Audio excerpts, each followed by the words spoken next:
wabarakatuh. Perkenalkan, nama saya Siti Lailatul Fitriani, biasa dipanggil Fitri. Saya dari Prodi PGMI STAI Alfitra Surabaya. Di sini saya akan menjawab ujian tengah semester untuk mata kuliah pengantar studi Islam yang diampu oleh yang terhormat Ustadz Muhammad Taufik MPDI.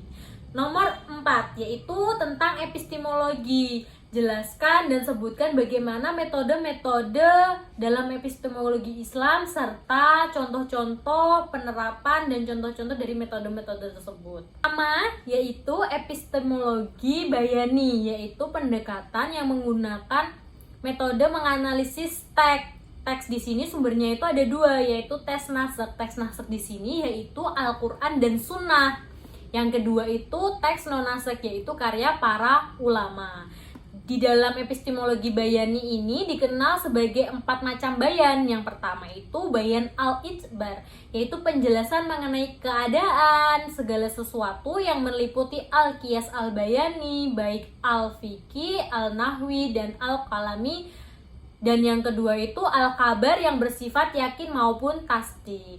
Kemudian bayan al-i'tiqad, yaitu penjelasan mengenai segala sesuatu yang meliputi makna hak, makna musyabih fi, dan makna batil. Kemudian yang ketiga itu ada bayan ibarah yang terdiri dari bayan al-zohir yang tidak membutuhkan tafsir dan al-bayan al-batin yang membutuhkan tafsir, qiyas, i'tidal, dan khabar. Kemudian yang keempat itu ada bayan al-kitab, maksudnya itu media untuk menukil pendapat-pendapat dan pemikiran dari khatib lafaz, dan khatib akad, khatib hukum, dan khatib tobir. Adapun contohnya itu metode dalam pendekatan yang digunakan bayan itu metode kias, yaitu untuk memperoleh pengetahuan menempuh dua jalan, yaitu berpegang pada redaksi atau lafaz, dan yang kedua itu menggunakan metode kias.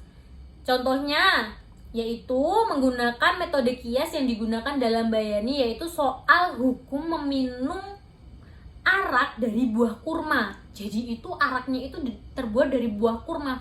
Bagaimana hukumnya sehingga arak dari persamaan kurma disebut fard atau cabang karena tidak ada ketentuan hukumnya di dalam nasakh, dan ia akan dikiaskan pada hamr. Hamr itu sebab terdapat dalam tes nasakh dan hukumnya itu jelas apa? Haram.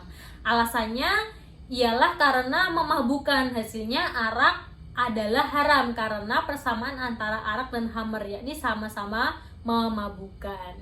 Begitu. Kemudian dari epistemologi bayani itu juga ada metode istimbak atau istidlal, di mana hukum-hukum dari an-nasakh, ad-diniyah, dan Al-Qur'an khususnya dalam bahasa filsafat yang dapat disederhanakan. Pendekatan bayani dapat diartikan sebagai model metodologi berpikir yang didasarkan atas teks atau nasakh. Hubungan antara makna lafaz dapat dilihat dari segi an-makna al-wa'di. Untuk makna teks itu dirumuskan meliputi makna khas dan musyaraknya. Kemudian al-makna al-istimali, yaitu makna apa yang digunakan oleh teks meliputi al-makna al-hakiki dan al-makna al-majazi. Yang kemudian darajah al-wuduh, sifat dan kualitas lafaz meliputi hukman, musyafar, nasyek, johir, kafi, muskil, mujmal, dan mustasyabih. Yang keempat yaitu turuk al-dolalah, penunjukan lafaz terhadap makna. Dan yang kedua itu ada epistemologi burhani.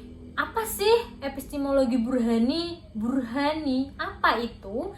Jadi burhani itu pengetahuan yang diperoleh dari indera, percobaan, dan hukum-hukum logika. Maksudnya itu kita mengukur atau benar kebenaran dari sesuatu berdasarkan komponen atau kemampuan alamiah manusia berupa pengalaman, akal, dan mewujudkannya itu secara peripatik gitu.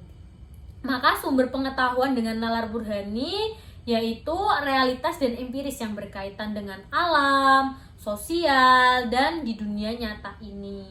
Corak berpikirnya juga adalah induktif, yakni generalisasi dari hasil-hasil penelitian empiris. Meskipun pemikiran ini itu bersifatnya subjektif, tapi hasil pemikiran ini dapat diterima oleh semua orang. Contoh dari pola berpikir Burhani Imam Hanafi yaitu ketetapan mengenai kafa'ah Imam Abu Hanifah di Baghdad yang merupakan komunitas campuran Arab, Persia, dan Turki. Jadi itu ada campuran komunitas yang berisi campuran orang Arab, orang Persia, dan orang Turki itu menetapkan peraturan tentang kafa'ah atau kesetaraan dalam kekayaan dan status di dalam akad perkawinan. Sementara di Madinah yang tersusun atas masyarakat yang lebih homogen, peraturan pernikahan seperti itu tidak dibutuhkan. Untuk sebuah alasan yang sama, budak memiliki hak atas harta kekayaan di Baghdad, sementara di Madinah mereka tidak memilikinya. Jadi itu berbeda, tapi pola pemikiran ini itu bisa diterima karena adanya sebuah kondisi atau keadaan tertentu di mana kita itu harus saling memaklumi secara hubungan sosial antara makhluk hidup, seperti itu. Yang ketiga ada epistemologi irfani. Apa itu epistemologi irfani? Irfani itu mengandung beberapa pengertian ya teman-teman. Yang pertama itu ilmu atau makrifat, metode ilham dan kosof yang telah dikenal jauh sebelum Islam. Yang kedua yaitu al-ghanus atau gonis.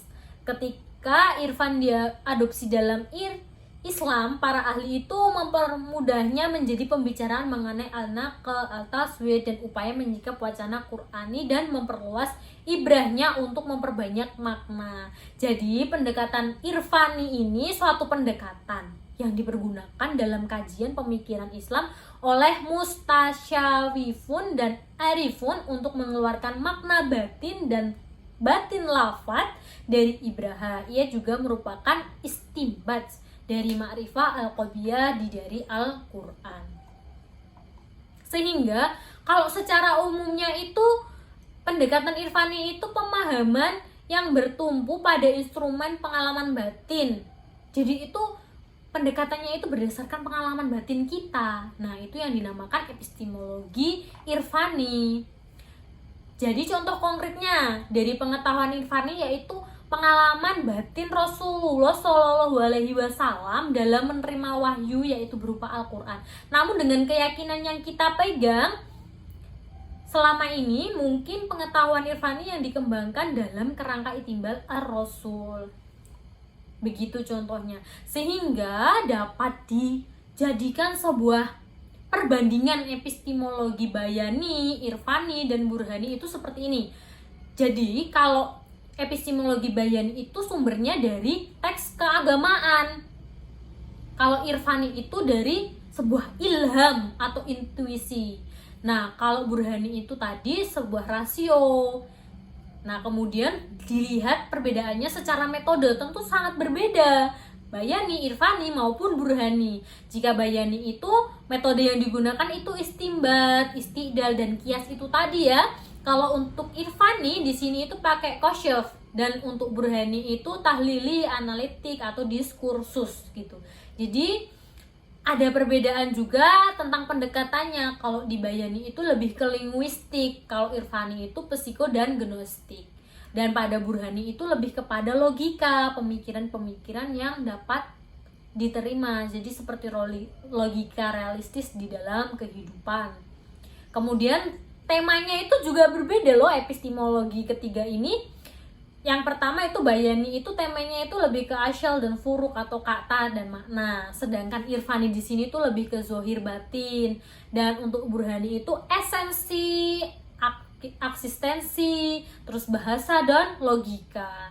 Dan validasi kebenarannya itu ketiganya itu juga berbeda. Yang pertama itu untuk bayani itu lebih kepada korespondensi, sedangkan irfani itu intersubjektif, dan untuk burhani di sini itu kohersi dan konsistensi. Tentunya di dalam sebuah kebenaran itu ada pendukung yang mendukungnya. Nah, untuk bayani itu yang mengandung itu yang mendukung itu kaum teolog, ahli fikih dan ahli bahasa. Jadi cukup banyak yang mendukung dari epistemologi atau hasil pendekatan dari metode Bayani seperti itu. Yang Irfani itu yang mendukung itu kaum sufi, dan yang Burhani itu para filsuf seperti itu. Bentuk-bentuk dari metodologi tersebut metodologi yang sudah saya sebutkan yaitu epistemologi Bayani, Irfani, dan Burhani itu sebenarnya saling keterkaitan, namun memang tentu sangat berbeda begitu. Untuk ketiganya semuanya bisa diterima dan diterapkan dan bisa dijadikan sebagai metode penelitian pada masa sekarang seperti itu. Cukup sekian jawaban dari saya, kurang lebihnya saya mohon maaf. Terima kasih yang sebesar-besarnya. Wabillahi taufiq wal hidayah. Wassalamualaikum warahmatullahi wabarakatuh. Salam mahasiswa.